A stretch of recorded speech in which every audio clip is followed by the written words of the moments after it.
সংসারে আমাদের জীবনে যখন কোনো সুখ বা দুঃখ আসে, তার জন্য আমরা কাউকে না কাউকে অবশ্যই দায়ী করে থাকি, তাই না? এই ব্যক্তি আমাদের সাথে এরকম কাজ করেছেন, তাই আমার সাথে এমন হলো। ওই ব্যক্তি যদি এমনটা না করতেন, তাহলে আজ আমি ওই স্থানে পৌঁছতে পারতাম। সবই আপনার দৃষ্টিভঙ্গির ওপর নির্ভরশীল, আর যদি আপনার দৃষ্টিভঙ্গি এমন হয়, তাহলে তা অনুচিত। সত্যি কথা বলতে, এই সংসারে ভিন্ন ভিন্ন ধরনের মানুষ আছে। এটা আপনার ওপর নির্ভর করছে কিভাবে তাদের স্বাগত জানাবেন। একবার ভাবুন, আমি আমার দুটো হাত সামনে নিয়ে এলাম, দুটো মুঠো খুলে দিলাম। দুই প্রকারের মানুষ আসবেন, কিছু না কিছু দিয়ে যাবেন। এই মুঠো যদি আমি বন্ধ করে দিই, তাহলে না কেউ আমাকে কিছু দিতে পারবে, না আমার কিছু যাবে আসবে। নিশ্চয়ই বুঝতে পারছেন এই দুই ধরনের ব্যক্তি কারা এবং তারা কি দিয়ে যান।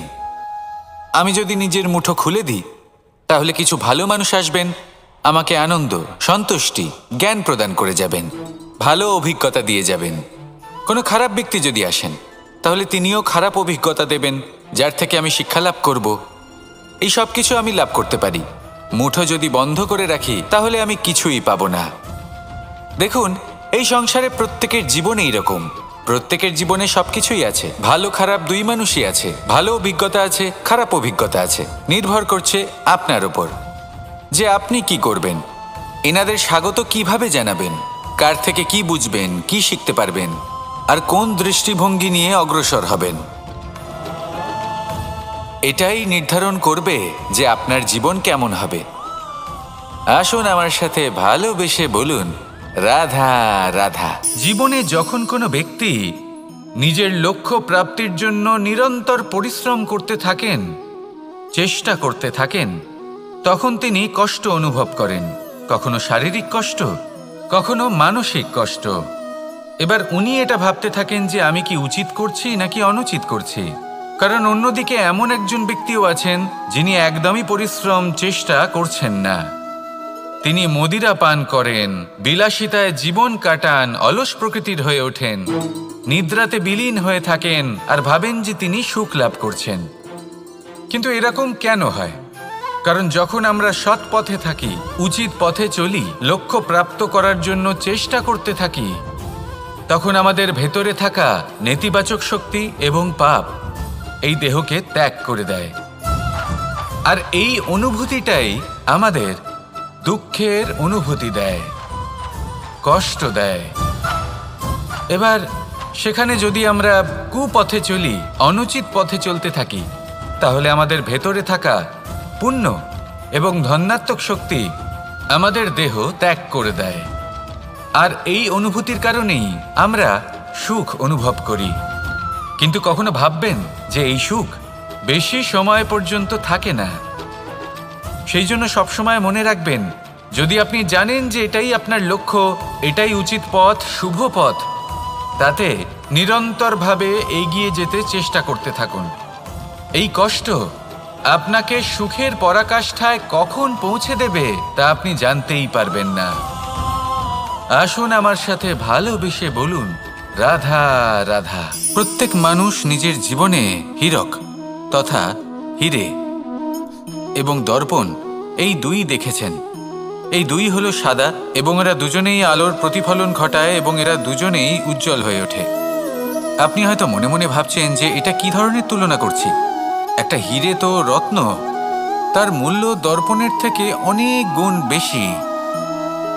কিন্তু হীরে থাকাতে দর্পণের মূল্য কিন্তু কোনো অংশে কমে যায় না, তাই না? মানুষ যখন হীরে নিজের হাতে নেয়, তখন সবার আগে কি খোঁজে? দর্পণ, যাতে তার মধ্যে দিয়ে দেখে সে বুঝতে পারে যে সেই হীরে আদৌ তার শোভাবর্ধন করছে কিনা, তাকে ভালো দেখাচ্ছে কিনা, প্রসাধনের জন্য সেটা ব্যবহার করা ঠিক হবে কিনা। অর্থাৎ হীরের উপস্থিতিতে দর্পণের গুরুত্ব কম হলো না। দর্পণের কারণে হীরের মূল্য বোঝা গেল। আমাদের জীবনেও ঠিক এরকমই ঘটে। আপনারা যদি সংসারে নিজের আশেপাশে দেখেন, এমন অনেক মানুষ দেখতে পাবেন যারা নিজেদের ক্ষেত্রে মহান স্থানে পৌঁছেছেন, নিপুণ এবং শ্রেষ্ঠ হয়েছেন। আর তাদের মধ্যে আপনার নিজের মনে হয় যেন আপনি হলেন দর্পণ। নিজেকে ছোট মনে করবেন না। আপনার মূল্য কম হচ্ছে না, আপনার নিজস্ব মূল্য আছে। আর যদি আপনার অস্তিত্ব না থাকে তাহলে ওনাদের অস্তিত্বের মূল্য সংসার বুঝতেই পারবে না। জীবনে সবসময় চেষ্টা করবেন যাতে আপনি আরও বেশি শ্রেষ্ঠ হয়ে উঠতে পারেন। আপনি নিজে যে স্থানে আছেন সেটাকে ছোট মনে করবেন না, তারও নিজস্ব একটা মূল্য আছে। যদি আপনি হিরে হয়ে থাকেন তাহলে অহংকার করবেন না, যদি আপনি দর্পণ হয়ে থাকেন তাহলে নিজেকে ছোট মনে করবেন না। আসুন আর আমার সাথে ভালোবেসে বলুন, রাধা রাধা। মানুষ জন্মগ্রহণ করে, তার সাথে ভয়েরও জন্ম হয়। ছোটবেলা থেকেই আমাদের মনে কোনো না কোনো প্রকারের ভয় থেকেই যায়। কেউ এই বিষয়ে ভয় পায় যে তার কোনো বস্তু তার থেকে দূরে চলে যাবে। কেউ এই বিষয়ে ভয় পায় যে আমি নিজেকে হারিয়ে ফেলব। কেউ এই ভেবে ভয় পায় যে আমার প্রিয়জনেরা তারা যেন আমার থেকে দূরে না চলে যায়। কেউ এই ভেবে ভয় পায় যে আমরা যেন পথ না হারিয়ে ফেলি, আদি ইত্যাদি। কিন্তু সত্যি কথা বলতে ভেবে দেখুন, এই ভয় বাস্তবে কি? শুধুই একটা মনস্থিতি, আর কিছুই নয়। যা কিছু আপনি জীবনে পেয়েছেন তা একদিন আপনাকে হারাতে হবে। এই জীবন হলো আপনারই, কিন্তু তাও একদিন সমাপ্ত হবে। তাই ভয় পেয়ে কি লাভ? এই ভয় শুধু আপনাকে জীবনযাপন করা থেকে বাধা দিচ্ছে, আর কিচ্ছু নয়। পথ হারিয়ে ফেললেই বুঝতে পারবেন যে নতুন পথ কিভাবে বানাতে হয়। কিছু মানুষকে জীবন থেকে হারালে তবেই আপনি বুঝবেন যে আপনার আপনজনকে। এই ভয়ের কারণে ভীত হয়ে থাকবেন না। এই তারা নক্ষত্র অন্ধকারের অভাবে গুরুত্ব হারায়। শিবকেও মহাদেব হওয়ার জন্য বিষপান করতে হয়েছিল। প্রত্যেক পরিস্থিতি, প্রত্যেক সাফল্য আপনার পরীক্ষা নেবে, তাতে উত্তীর্ণ হওয়া হলো আপনার কর্ম। যখনই আপনি ভয় পাবেন বা সংকটের সম্মুখীন হবেন, তখন সাহসের সাথে তার সম্মুখীন হন। মনে রাখবেন, যে সম্মুখীন হতে জানে সাফল্য তার সাথে সবসময় থাকে। আসুন আর আমার সাথে ভালোবেসে বলুন, রাধা রাধা। এই সংসারে সবথেকে বেশি কোমল বস্তু হলো রেশম। এই রেশম এতটাই কোমল হয় যে এর পুরো একটা থান শুধুমাত্র একটা হাতে ধরা সম্ভব। কখনো ভেবে দেখেছেন এই রেশম কিভাবে হয়? একটি কীট তার লালার দ্বারা উৎপন্ন হয়। এই কীট সেই রেশমকে পাক দিতে থাকে, পাক দিতেই থাকে, আর আস্তে আস্তে তার মধ্যেই জড়িয়ে পড়ে। শেষে ওর এই সুন্দর অমূল্য সৃষ্টি রেশমের এই সুতো, তার নির্মাণ কার্য পূর্ণ হয়। কিন্তু তাতেই ও নিজে বন্দী হয়ে যায়। নিজেরই মায়াজালের এই বন্দী গৃহে নিজেই ফেঁসে যায়। এবার এই সুতোকে ব্যবহারযোগ্য করে তোলার জন্য এই কীটগুলিকে এই কবচের সাথেই ফুটন্ত জলে ফেলে দেওয়া হয়। এই সংসারে যদি আমাদের স্বপ্ন এই সংসারের দুঃখ হরণ করার জন্য, এই সংসারে সুখ বিতরণ করার জন্য হয়, তবেই আমাদের প্রগতি সম্ভব। যদি আমাদের এই স্বপ্ন শুধুই আমাদের এবং আমাদের স্বার্থসিদ্ধির জন্য হয়, তাহলে এই স্বপ্ন আমাদের অন্ধ করে দেবে, আমাদের অন্ধকারের পথে নিয়ে যাবে, আর আমরাও সেই কীটের মতো হয়ে যাব। নিজেদেরই মায়াজালে আমরা নিজেই ফেঁসে যাব, আর শেষে আমরা যদি কিছু লাভ করি তা হবে একাকিত্ব, অন্ধকারময় মৃত্যু। তাই স্বপ্ন অবশ্যই দেখুন, কিন্তু এমনভাবে স্বপ্ন দেখবেন না যে তার এই বন্দিগৃহে আপনি নিজেই ফেঁসে গেলেন। স্বপ্ন দেখুন পরোপকারের, পরমার্থের, সবাইকে উদ্ধারের, অন্ধকারের নয়। তবেই কল্যাণ হবে, আর তবেই এই হৃদয় প্রসন্ন হয়ে বলবে, রাধা রাধা। মানুষ যখন এই সংসারে প্রবেশ করে, অর্থাৎ জন্মগ্রহণ করে, তখন নিশ্চিন্তে থাকে, আনন্দে থাকে। কিন্তু যেইমাত্র তার মধ্যে বোধশক্তি আসে, তখন সে চিন্তা করতে শুরু করে। চিন্তা ভবিষ্যতের, সেই সমস্ত বিষয় নিয়ে চিন্তা করে যা ওর হাতে নেই। তারপর বড় হয়, বিবাহ সম্পন্ন হয়, গৃহস্থ জীবন যাপন করে, তারপর আবার চিন্তায় মগ্ন হয়ে যায়। ভাবে, এই যে আমার পরিবার, আমি কি ঠিকমতো তার খেয়াল রাখতে পারছি? কাল যখন আমি এই সংসার থেকে চলে যাব, তখন আমার এই পরিবারের দেখাশোনা কে করবে? শেষ পর্যন্ত এই পরিবার তো আমারই উত্তরদায়িত্ব। যাক, আপনাকে একটা প্রশ্ন করি। এই সংসারে আসার পূর্বে আপনি কি এই প্রশ্ন করেছিলেন, এটা ভেবেছিলেন যে আমাকে ছাড়া এই সংসার কিভাবে চলবে? করেননি, তাই তো? তাই আপনার এটা নিয়ে দুশ্চিন্তা করার প্রয়োজন নেই যে আপনি যখন এই সংসার ত্যাগ করে চলে যাবেন তখন কি হবে। আপনি যখন ছিলেন না তখনও এই সংসার চলছিল, আপনি যখন এই সংসার ত্যাগ করবেন তখনও এই সংসার চলতে থাকবে। যদি কোনো বিষয়ের প্রভাব থাকে তা হলো আপনার আজকের তথা বর্তমানের কর্ম, অর্থাৎ আজ আপনি কি করছেন, কার জন্য মঙ্গল করছেন, কাকে প্রেরণা দিচ্ছেন, কাকে সাহায্য করছেন, কোন উদাহরণ প্রস্তুত করছেন। আপনি এই সংসারে যে ছবি অঙ্কন করবেন সংসার সেটাই মনে রাখবে। তাহলে শুধু সৎকর্ম করুন, মঙ্গল করতে থাকুন, আর আমার সাথে ভালোবেসে বলুন রাধা রাধা। একবার একটা শেয়াল বনে বিচরণ করছিল। ও একটা ছোট্ট শাবক দেখতে পেল। ও ভাবলো আজ একেই আমি খাবার হিসেবে গ্রহণ করব। আশেপাশে দেখলো কেউ দেখছে না তো, কেউ ছিল না, আর সেই শাবকের ওপর আক্রমণ করল, যা হলো একটা ঘোর অপরাধ। বনের নিয়ম অনুসারে আপনি কখনোই শাবকের ওপর আক্রমণ করতে পারেন না। তারপর এই খবরটা যখন রাজা সিংহ জানতে পারলেন, সভার আয়োজন করলেন। কিন্তু সেখানে শেয়াল বলল, আমি তো এরকম কিছু করিনি।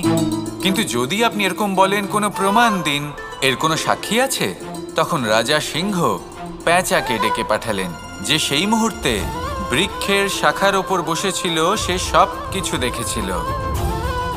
পেঁচা সব সত্যি কথা বলল, আর শেয়ালকে মৃত্যুদণ্ড দেয়া হলো। এবার এই কাহিনী আমি আপনাকে কেন শোনালাম? কারণ মানুষও কখনো কখনো এরকম কর্ম করেন যা শিয়াল করেছে। এটা ভাবেন কেউ দেখছে না, যখন আমি অনুচিত কর্ম করতেই পারি। কিন্তু না, আপনি যাই করুন না কেন, কেউ না কেউ অবশ্যই তা দেখছে। কোনো ব্যক্তি না হলেও কোনো প্রাণী, না হলে কোনো যক্ষ বা দেব বা প্রেত। যদি এনারা কেউ না দেখেন, তাহলে ধরিত্রী মাতা দেখেন, যেখানে দাঁড়িয়ে আপনি সেই কর্ম করছেন, তাই না?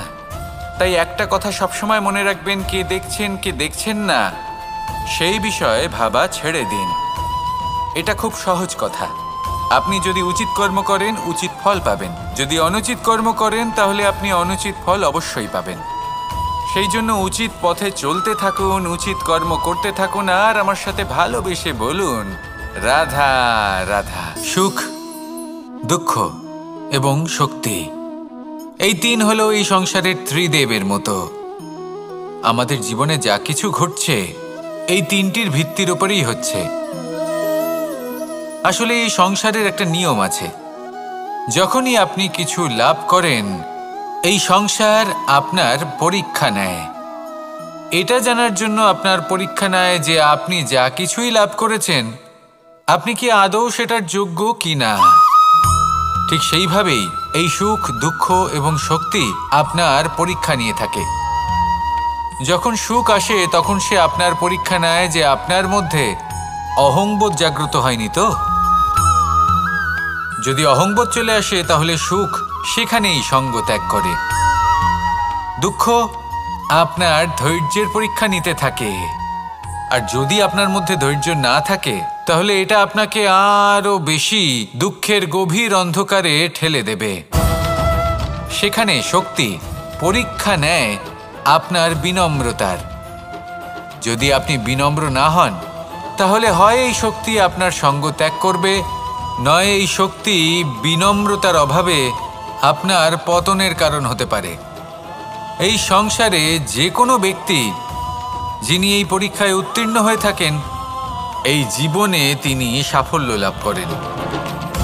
আসুন আমার সাথে ভালোবেসে বলুন রাধা রাধা। আমি মনুষ্যরূপে জন্ম নিয়েছি এবং সমস্ত কর্ম এই রূপেই করেছি। কিন্তু আশ্চর্যের বিষয় হলো যে আজও মানুষ আসেন এবং হাত জোড় করে প্রার্থনা করেন যেন আমি ওনাদের সহায়তা করি।